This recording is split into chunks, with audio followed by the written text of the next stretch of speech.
afternoon, everyone. Thank you so much for having me here today. One of the first things that we're going to talk about is why we're here. We're here today for an information session. Our objective is to inform the Mi'kmaq Aboriginal peoples who reside on or off reserve of the funding that's available to those who qualify within the oil and gas industry. With that being said, we're going to go ahead and look at the agenda. Number one, who I am. I'm the BASE facilitator for the Native Council of Nova Scotia. Those who don't know what BASE is, it's Building Aboriginal Skills to Employment. And it's just one of 13 different programs and services that we have to offer at the Native Council of Nova Scotia. As the facilitator, I travel across the province and I bring information to those who are unaware of the funding that's available to them within the oil and gas industry. The types of funding that are available for my particular program are NCOF and BASE.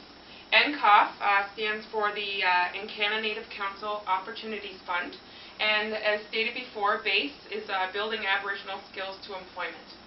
Now, NCOF is geared toward Mi'kmaq Aboriginal peoples who reside off reserve, and BASE is relatively new, and it's geared towards Mi'kmaq Aboriginal people who reside on or off reserve. I brought the NCOF applications with me today, so we can go a little bit over those. So I'm just going to hand them out here. Here you go. So the NCOF application is a fairly lengthy process. It's an 8-page application process. What it does is it goes over your Aboriginal ancestry, where you live, and it also has a checklist that you can look at. It needs your official transcripts for high school or university, 2 letters of recommendation, a recent photo, 2x3, a current resume, and again the proof of Aboriginal ancestry. And in each application you'll find a second letter of recommendation and the lineage chart with the declaration. If you want to take a second and look at that. And also it does require 2 letters of recommendation, so there is a letter of recommendation included on the very back page. The reason it is included on the back page is because we do require the original. After the application is filled out, it comes back to myself or Tracy, and it gets reviewed to make sure all the information is complete. And of course, if everything checks out, it goes forward to an advisory board, and they review it, and they're the ones who actually decide if you're eligible for funding. Now, you don't automatically fill out an NCOF application when you come in. What you do is the client applies to a career college, a training institute, university. They have to be accepted first before they can fill out one of these applications. So the beauty of it is if they can't get funded or if they don't have funding available to them, we would potentially fund them for a career within the oil and gas industry. Does anybody have any questions so far? No, not yet. Okay, none over here? No? Okay. So another part of the application process is the fundings that are available. Or not the funding, sorry, but the financials. Every case is different. Not everyone's going to be the same. Some people may require childcare, some people may require travel, some people may require bus tickets. So we look at every case as a case-to-case scenario. Now BASE is geared towards Mi'kmaq Aboriginal people who reside on reserve, and we can, work with those that are off reserve.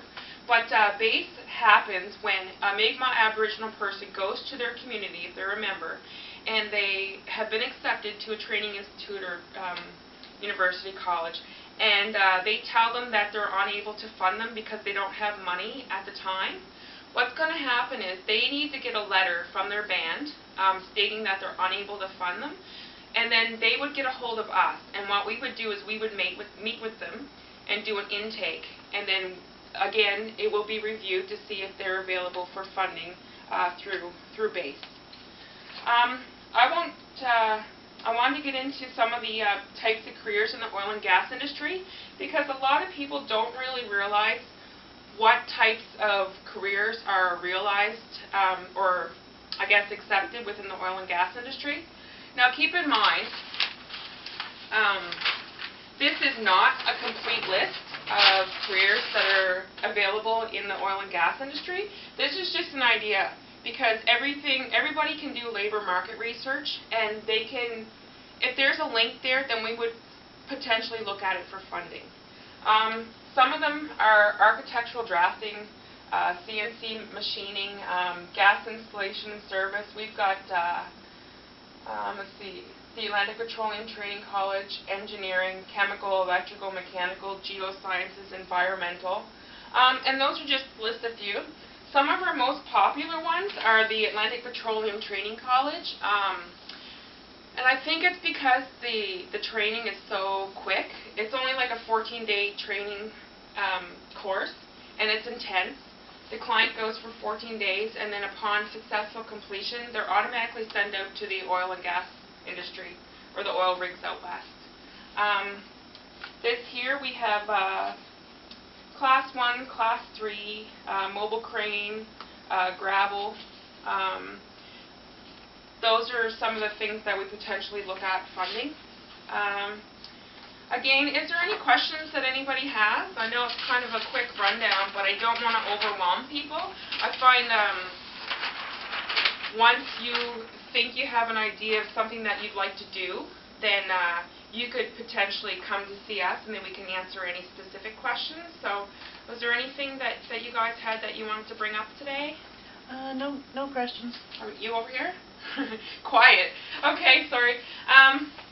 So I won't take up any more of your time, like I said, but I do want to thank you for inviting me today, Will Allen, for coming to let me tell you more information about what the Native Council has to offer. And again, thank you so much, and I hope you all have a safe travel home. Thank you.